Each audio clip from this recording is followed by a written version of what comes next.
Bonjour au sommaire, aujourd'hui notre rencontre avec le désir, 1 million d'Audi en Chine et le compte à rebours lancé pour le Ferrari World.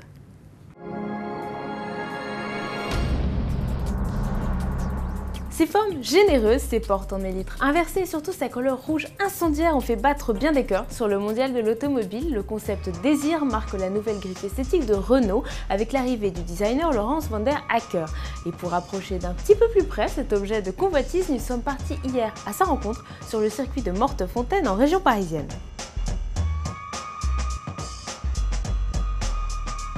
Car chose étonnante pour un concept, le désir roule et pas seulement sur les moquettes des salons. Petite démonstration, tout en silence.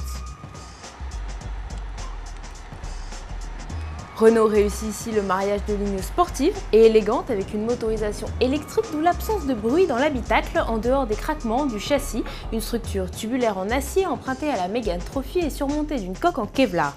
Sous le capot, Renault a placé un moteur électrique de 150 chevaux en position centrale alimenté par une batterie lithium-ion.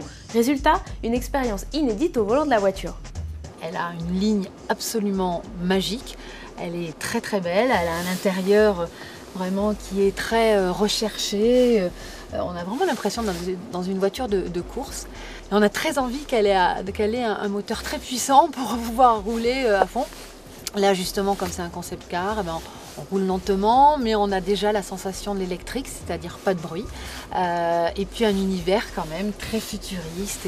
Et c'est vraiment sympa et c'est assez inédit. Le désir ne devrait malheureusement pas s'incarner dans une version de série, mais ces lignes doivent servir de base de travail pour les futurs modèles de la marque aux losanges. Audi avait mis les petits plats dans les grands la semaine dernière pour fêter le millionième véhicule vendu en Chine, un Q5 bleu métallique. Dans la ville de Changchun, où se situe l'usine de production d'Audi, le constructeur avait invité plus de 7000 spectateurs à une grande cérémonie d'autocélébration avec spectacle en 3D et feux d'artifice. Audi a exporté ses premiers véhicules en 1988 des Audi 100 à l'époque grâce à l'aide d'un partenaire chinois. Ce n'est qu'en 1996 que le constructeur commencera à produire partiellement ses véhicules sur place avec l'Audi 200.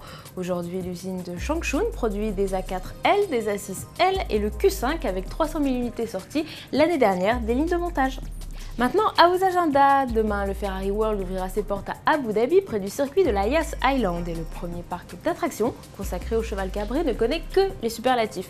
2500 hectares de surface, un toit de 200 mm² qui accueillera le plus grand logo Ferrari au monde haut de 65 mètres ou le Grand 8, le plus rapide du monde qui emmènera les visiteurs à plus de 240 km/h dans une descente vertigineuse.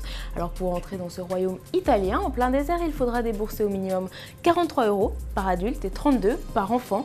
Les tickets premium seront eux accessibles à partir de 75 €. Allez, plus que quelques heures à patienter avant l'inauguration du parc et nous on se retrouve demain sur autoplus.fr.